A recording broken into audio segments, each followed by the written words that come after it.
Salutare tuturor și bine ați venit la un nou vlog. Suntem în Calabria, regiunea Calabria, mai precis în orașul Crotone.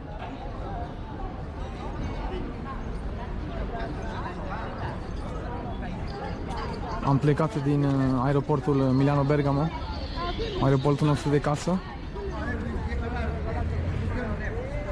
Dat fiind pentru că stăm doar la 15 km de la aeroport.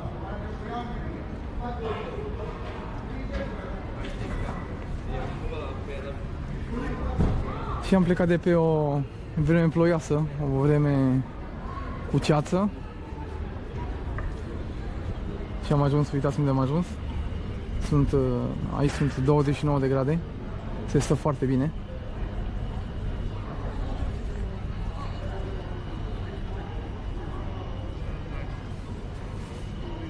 Și acum ne îndreptăm spre piața centrală, piața Pitagora.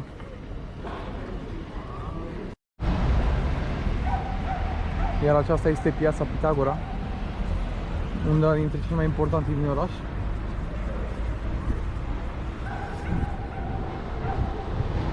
Numită după faimosul filozof grec Pitagora, care a locuit aici câțiva ani.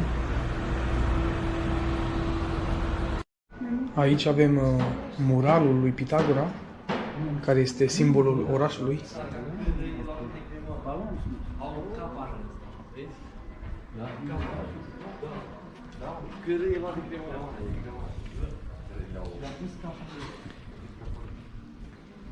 Deci Crotone a fost un foarte important oraș din Mania, Grecia. A fost o importantă colonie grecească.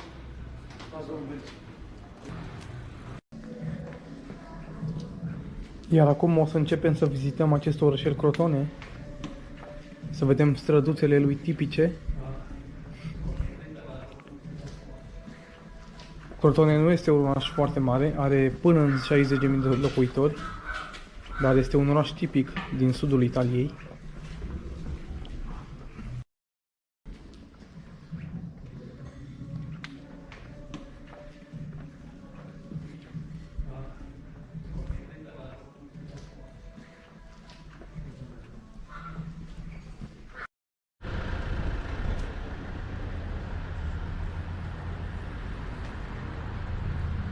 Priviți cât de strâmtă este această străduță.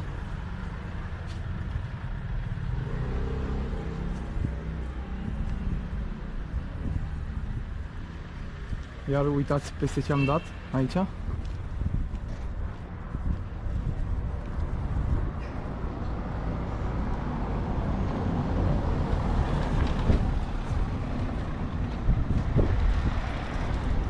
Parohie Ortodoxă Română.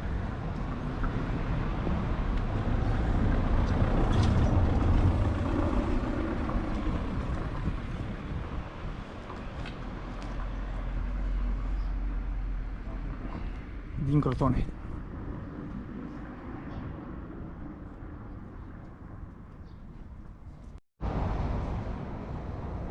Acolo în spate undeva avem castelul.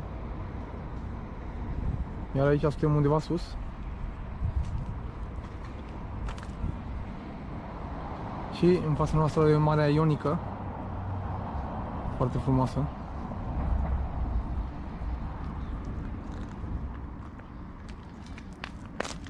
Iar acesta este zidul care încercuiește orașul.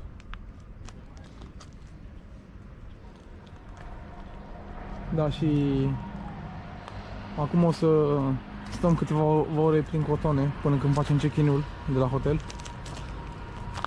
Ne plimbăm puțin prin oraș.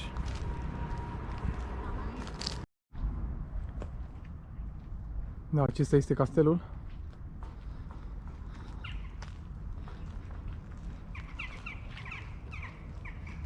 Iar aici avem biserica de am văzut înainte. Și o să mergem în dreapta. Ce avem în stânga?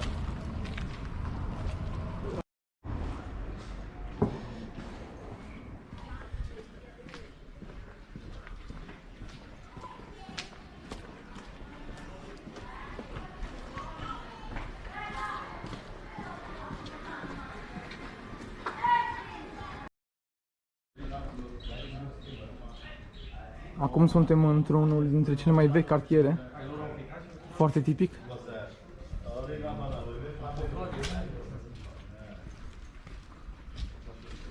Suntem la sfârșitul septembrie. Dar uitați ce vreme frumoasă. Da. Privim pe hartă, este situat la latitudinea Atenei, cum ar veni. Puțin mai sus.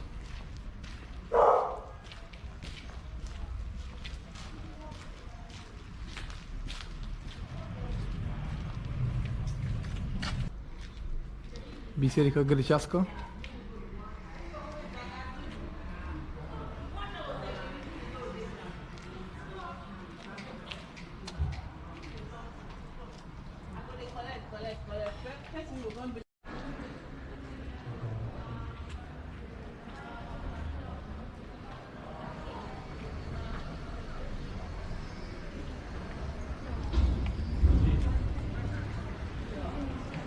Hai să vedem asta, mă.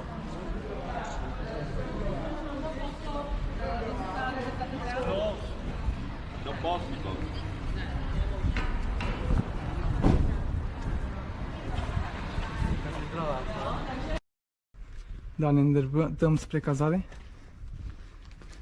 Iar după aia o să ieșim. Foarte frumos. Ai impresia că este iunie, dar suntem aproape în octombrie.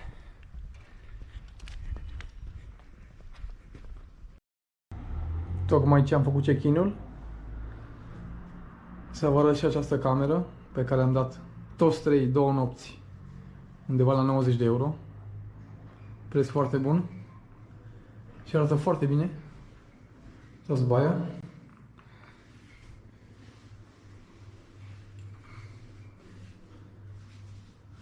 Da. Cam aceasta este camera. Nu o să mergem să mâncăm și o să mergem să facem plajă. Da, deci după ce am mâncat, am vrut să închiriem niște biciclete, să mergem pe coastă, dar din păcate magazinul este închis. Dar nu e o problemă. Am venit aici în Crotone, la plajă.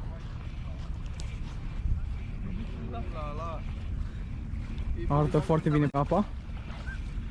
Pune-mă, hai de capul meu, e foarte fain. Super, super frumoasă. Nu mă așteptam la așa ceva aici. Da, arată foarte bine.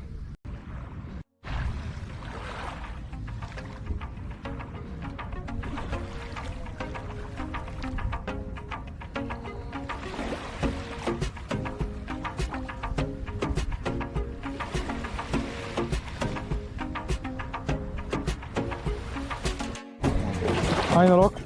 Ai noroc! Noroc! Hai. Trăiți! La o viață mai bună!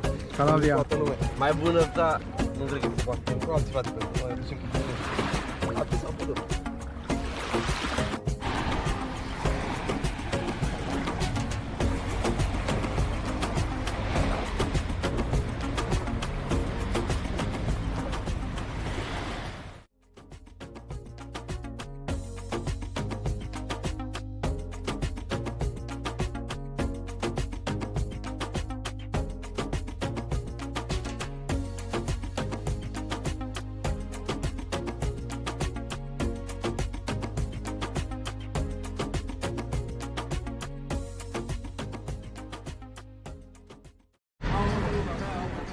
Ne-am oprit în acest loc, Gelateria Graniteria, să luăm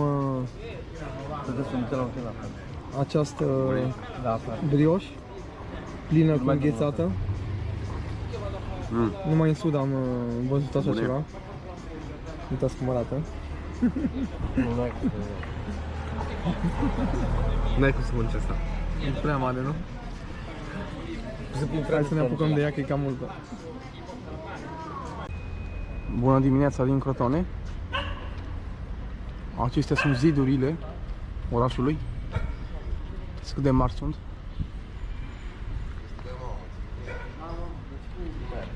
Da, fă-i poză. Ce puteți la planta asta? Da, uite-te la cactusul ăla ce frumos e. Cactus. Da. Avem plante de tot felul pe aici. Vezi? Da, asta da.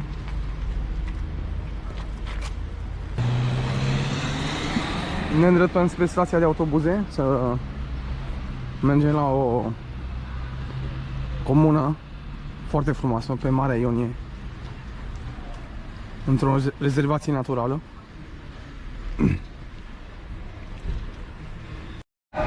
Acum trecem prin această piață.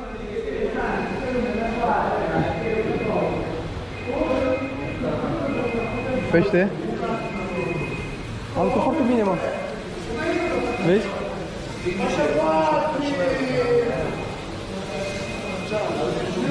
Ce fain e?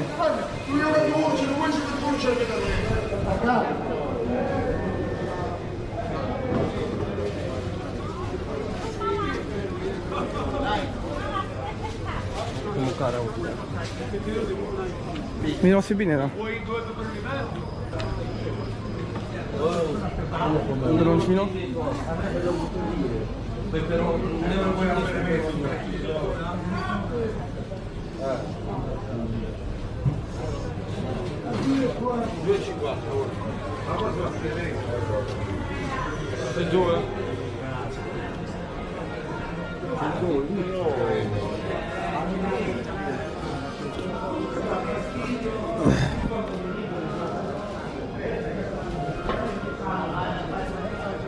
E pe aici, mă.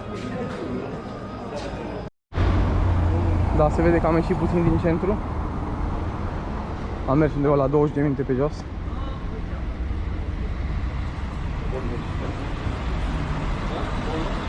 Și aproape am ajuns la stație de autobuze. Da, nu este foarte curat, dar ce să facem?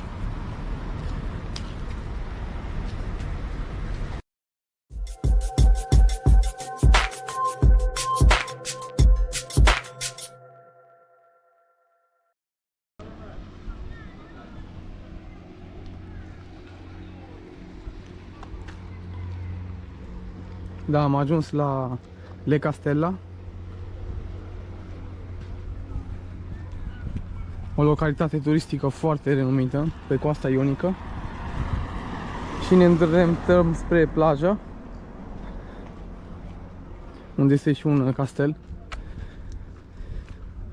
și să vedem.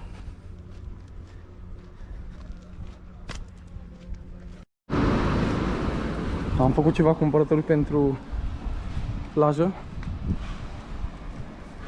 și să vă arăt și străduțile de aici. Cum arată.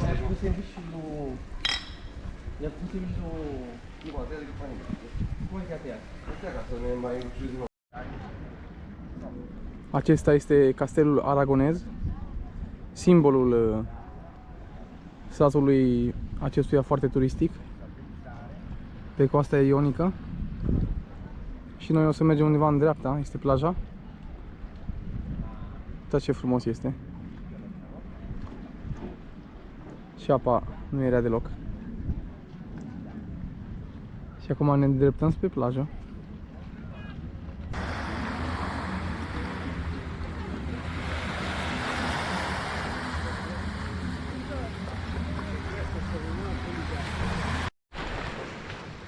Da, deci ne aflăm într-o rezervă marină naturală. Am văzut că este cea mai mare din toată Italia. Și este foarte renumită această localitate. Uitați cum se vede castelul. Și pe plaja asta o să stăm noi. Făcând baie o să avem o vedere foarte frumoasă spre castel. Și cred că mai încolo o să dăm și o tură pe acolo. Vom vedea.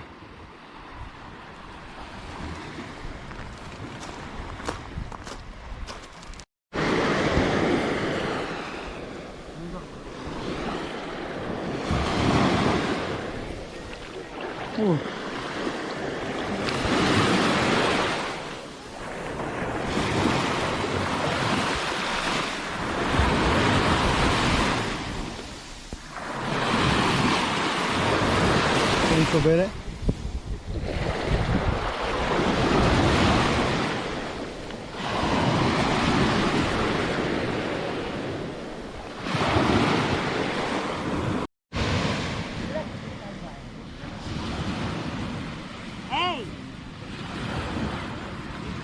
Să vă arăt și ce ne-am luat pentru prânz.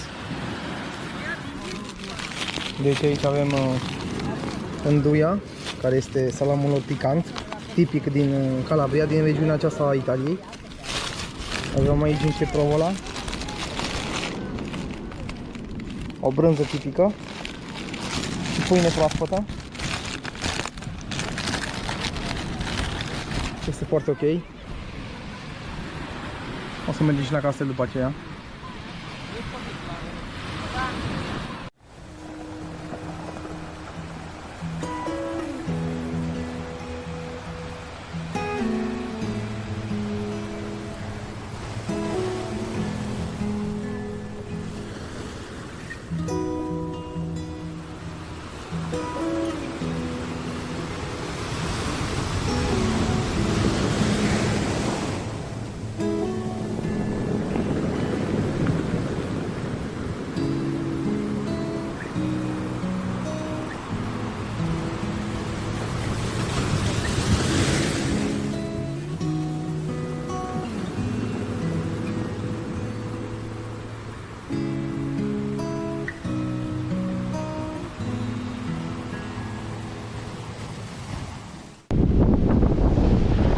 Și la castel.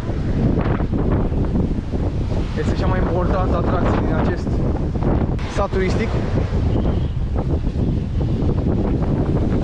Și valul avem aici.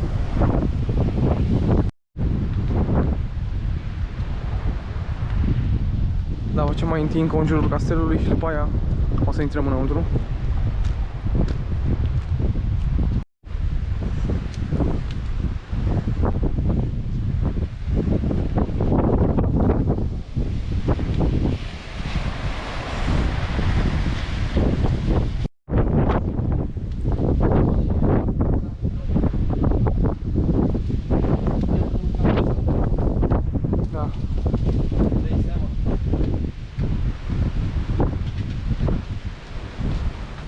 Aici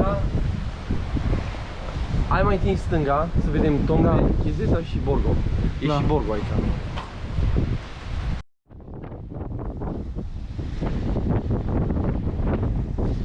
Foarte mult vânt.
Stația de autobuz unde o să luăm autobuzul spre Crotone.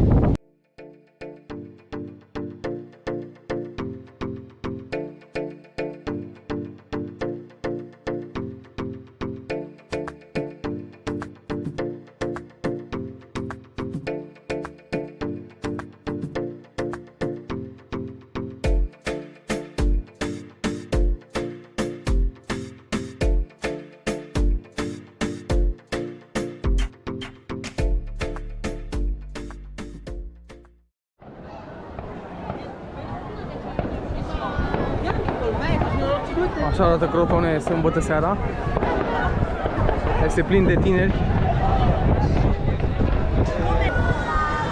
11 și jumătate și uitați cum arată pe aici. Se vede că suntem în sudul Italiei.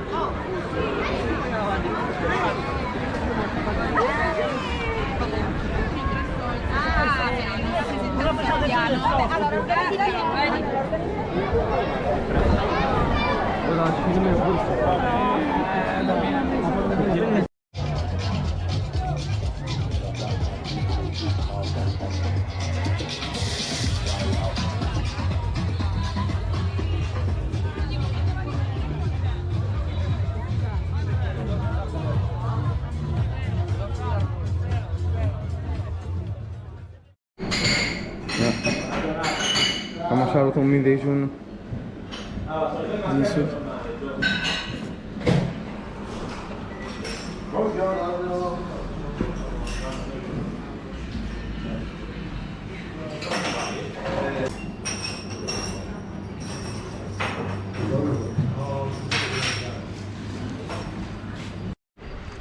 Am luat micul dejun, iar acum ne îndreptăm spre mașină. Mergem la aeroport.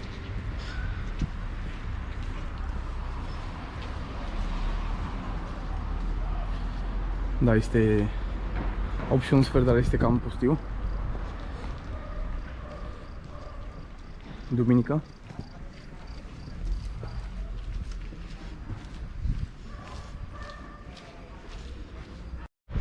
Am ajuns la aeroport și ne pregătim să luăm zborul nostru pentru Bergamo. Da, am petrecut aici 2 zile. A fost frumos. Chiar ne-a trebuit să ne relaxăm puțin după o lună de muncă.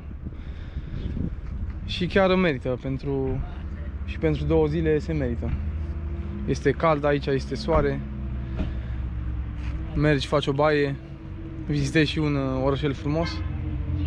Și s-a meritat pe deplin să venim aici. Și acum ne îndreptăm spre casă. Sper că v-a plăcut video-ul meu. Și pe curând. Mai arăt aici și un cactus.